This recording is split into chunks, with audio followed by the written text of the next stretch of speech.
Hey guys, so I am doing a video on taking time for yourself as a business owner. So I am a owner of several businesses because I'm crazy like that. I'm crazy like that. But my longest standing business is my daycare, which I have been in business for going on 8 years, going to 8 years in April. So it has been a minute at this point, and it has had lots of ups and downs. But right now I am in the season of up, so I am going to unapologetically enjoy it because I deserve it.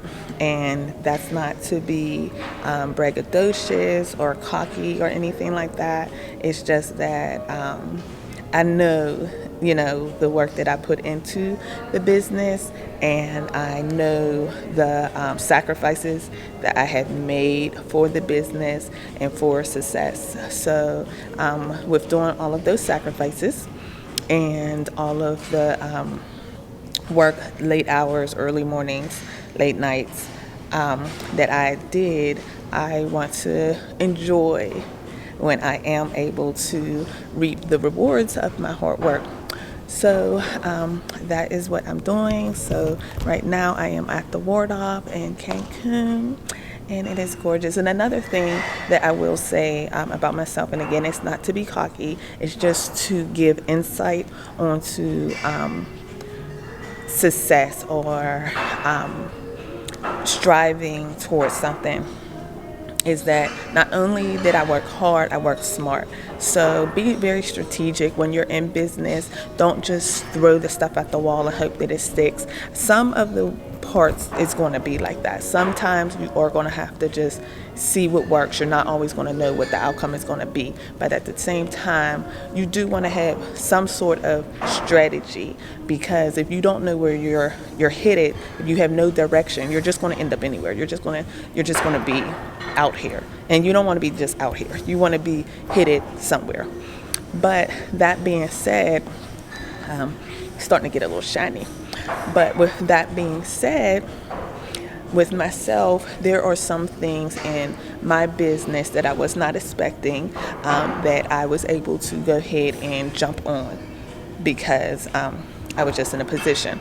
But it sort of took both. It took spontaneity as well as preparation, which is weird. It's like, how do you have both? So I would say the preparation was in saving. The preparation was in mindset. I was preparing myself mindset for something more than what I had. For one thing, I had to prepare myself because I couldn't stay the way that I was, the way things were running.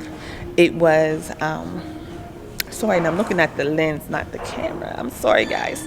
So I was saying with mindset, I knew that I wanted to change my mindset on how I not really perceive myself, because I always perceive myself as, that girl. But I wanted to change other people's perception of me, I guess. I do feel like people valued me, but they valued me in a way that was comfortable or worked in their best interest, which is fine in a way, but it needs to be, I don't want to say on both ends, because, I did financially, it works for me financially, but sometimes it's easier and more convenient for you to stay in a lower space. That way they have access to you. Once you start to elevate, it's just naturally some people are not going to have access to you, and that is fine. So when I say that, I increase my rates. In terms of the other businesses that I am starting or have already done, I am also increasing my rates. Now, COVID also did boost that a lot quickly because everything increased with COVID. And boy, my skin is getting shinier by the second.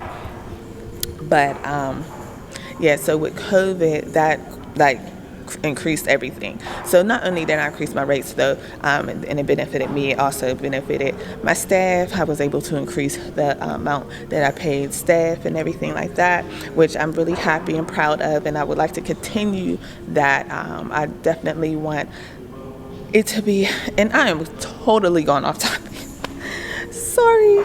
Let me get back where I was headed with this. So you want to have strategy, but you also want to have spontaneity. So strategy wise, I saved. I had a, not a for sure goal, but I knew that with saving, the next purchase I made was going to be a bigger one that I had ever made, a bigger one that than I have ever made before, and it was going to be something that helped propel me in my business.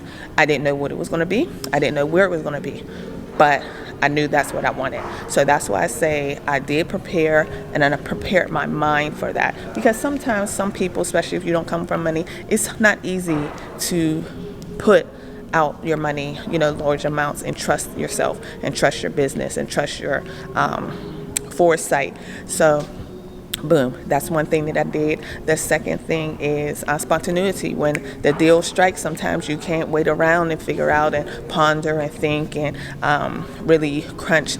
You can crunch the numbers, that don't take too long, but you can't just sit on it.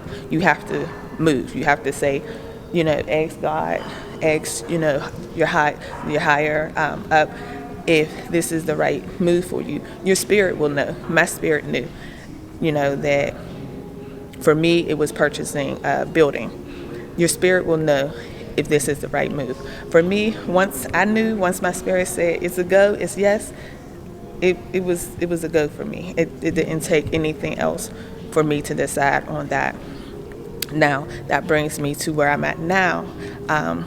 It's not a financial growth that I'm looking for. It's not a strategic growth that I'm looking for in terms of business. Right now, I'm looking for inner growth. I'm looking for evolution within myself. So that's a big part of what brought me here on my solo trip is because instead of pouring financially into the business and other things like that, this time around 2023, I'm going to be pouring into myself financially, time-wise, a lot of different ways. I'm pouring into me.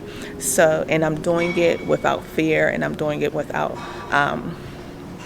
unapologetically, like I said. So that is what I wanted to come to you, and I'm in my PJs. And I'm in the lobby. So yeah, let me just show you guys a little bit since I have you on camera. So they're setting up the bar over there, and it is gorgeous. I hope it's not shaky, guys. So they're setting up the bar.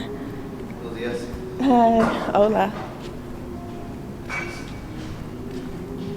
And here is some seating area. They have a lot of different seating areas here, which is really nice, but not a lot of people are seated here. And I actually have never been on this side.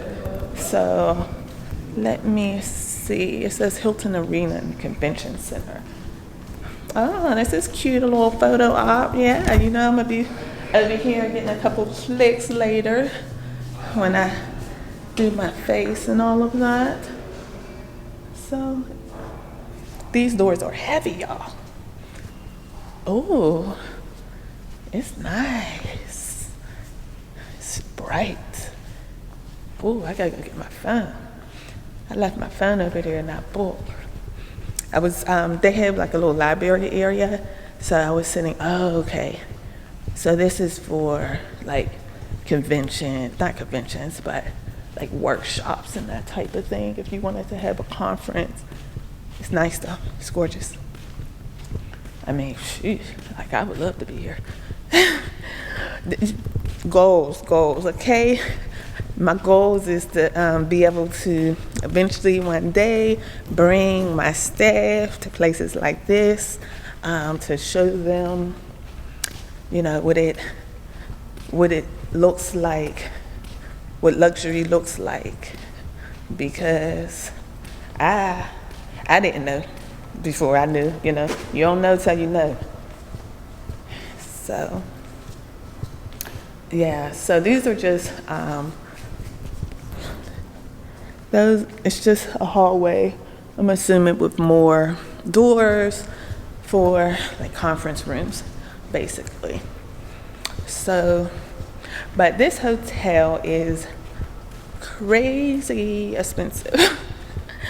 I mean, there's this hotel's more expensive than this one. There's actually one in Cancun that is, I think that one, there's two all-inclusive hotels in Cancun. One is actually right next door, and then there is another one that is more expensive than this one. So the one next door is a little bit less expensive than this, but it's still pretty expensive. But that one is all inclusive. And when I was in the spa, I did see a man who was staying over there. They don't have a spa on that side. So he was, look at the door, gorgeous. Gorgeous. So he was staying over there, but they don't have a spa, so he came to use the spa on this side, and he said that it's worth it. He said he loves it. It's worth every penny. So I don't know. Maybe next time I come, I'll stay there with my kids, because they're like, Mom, I want to go. My kids are so daggone spoiled in a way. Like, they're spoiled, but they're not spoiled. The reason I say they're spoiled because they are used to a nice, pretty cush lifestyle. They enjoy nice things, but at the same time, where did I set my book at? Did you see a book in the phone? Excuse me, ma'am. Did you see a book on top? You saw it. Okay, thank you. So what I was saying was, my kids, they are spoiled because they're used to nice things, but they're not spoiled because if they don't have them, they're not going to cut up. They're not going to act any type of way. Yeah, they're just not. Because I just don't play that. Hi, I'll grab it. Yes, thank you.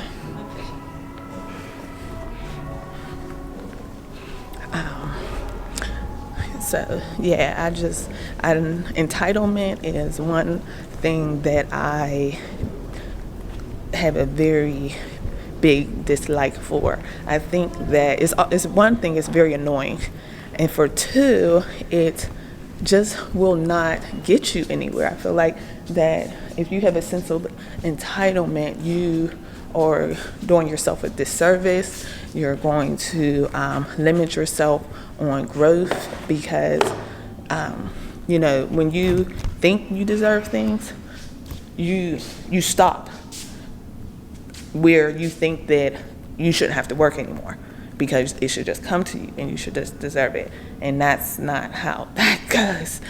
This life, which you're given, you're given life. That's what you're given. After that, everything is on you.